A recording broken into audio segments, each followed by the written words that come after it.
I hope your Monday is off to a great start. Mine is. I found out the funniest thing just a while ago. I ordered some shoes from Zappos. Now, I'm not an advertiser for Zappos. First time I'd ever ordered shoes from Zappos. But of course, they needed to be returned. And I took them to the UPS store, and the guy said, "Where's your return receipt?" Oh, I had nothing. So then I called customer service at Zappos. And when you call customer service, it says, "Welcome to Zappos, da da da da da.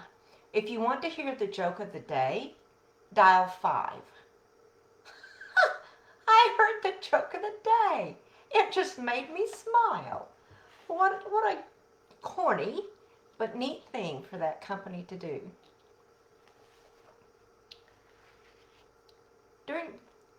In the past 3 or 4 days, I've had a conversation with a dear friend.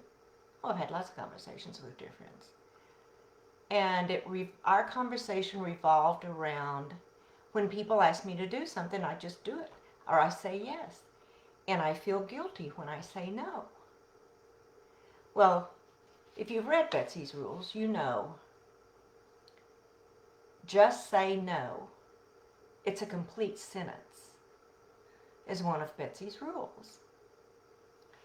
When you say no, you're not saying, "No, I hate your guts, I never want to talk to you again."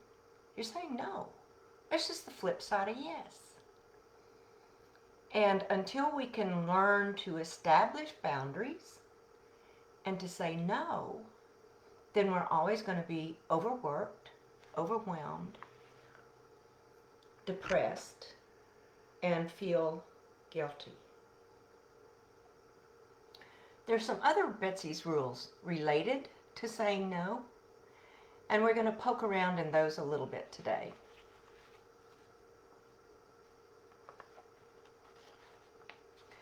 One of my favorite sayings that I heard years and years and years ago and adopted was, "Be bold, and mighty forces will come to your aid." Sometimes you have to be bold to say no.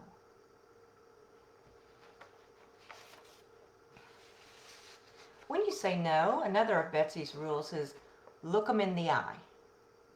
Don't look down here, don't look away there, don't look over their head.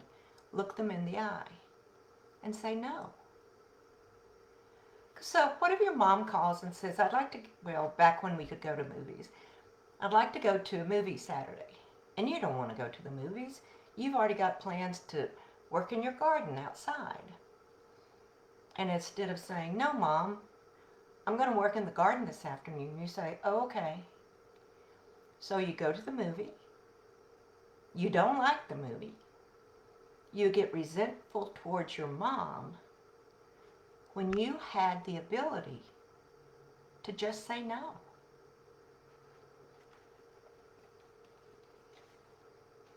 Doing some research about why people don't want to say no, it's because we're afraid of what people would think about us if we say no. Betsy's rule. What do you care what anyone else thinks? 12-year-olds maybe, but adults, what do you care what anybody else thinks? Sometimes in order to say no, we have to be fierce. We have to be unafraid. We don't have to be mean and nasty, but we have to be fierce. Betsy's rules. Be fierce. Be unafraid.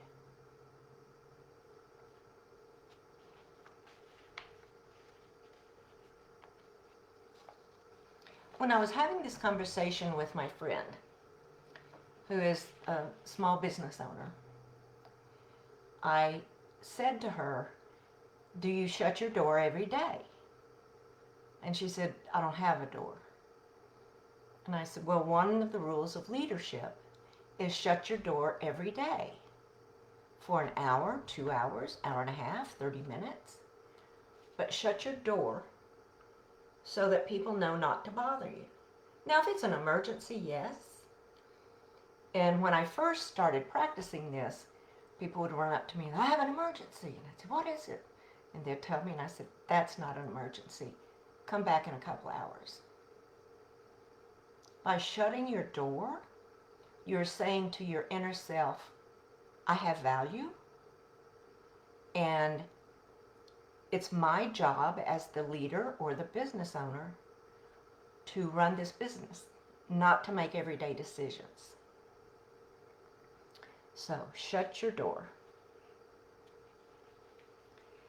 And finally, the final Betsy's Rules I want to talk about today is lead, follow, or get out of the way. Lead, because leaders are sometimes followers. I've often followed the subject matter expert who reported to me. Lead, follow, or get out of the way. The man who hired me and to whom I reported for almost 20 years, his motto was hire well and turn them loose. Lead, follow, or get out of the way. I've got some how to say no ideas, and scripts is what I have.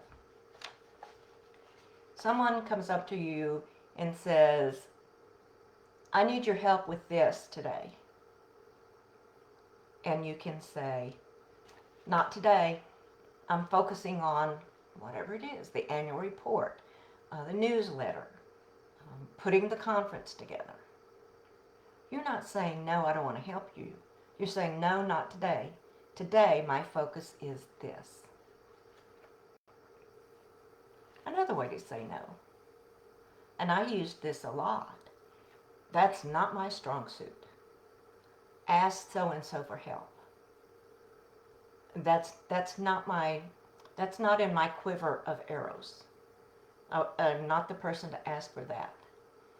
You could say, have you tried?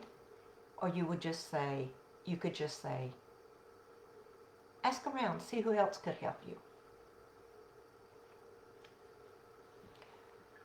No, not today, but I can talk to you tomorrow at 11. So you're saying no, but you're taking control of when that conversation is going to take place.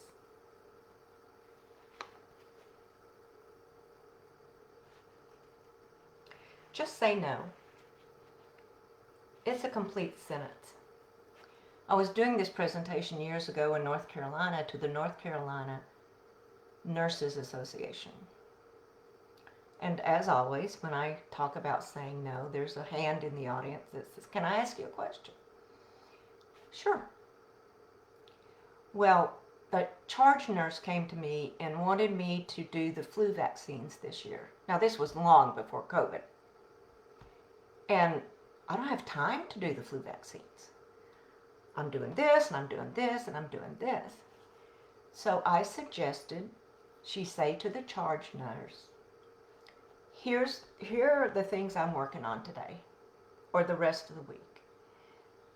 Help me prioritize where vaccinations come in, and get the supervisor involved in the decision making of taking any new project.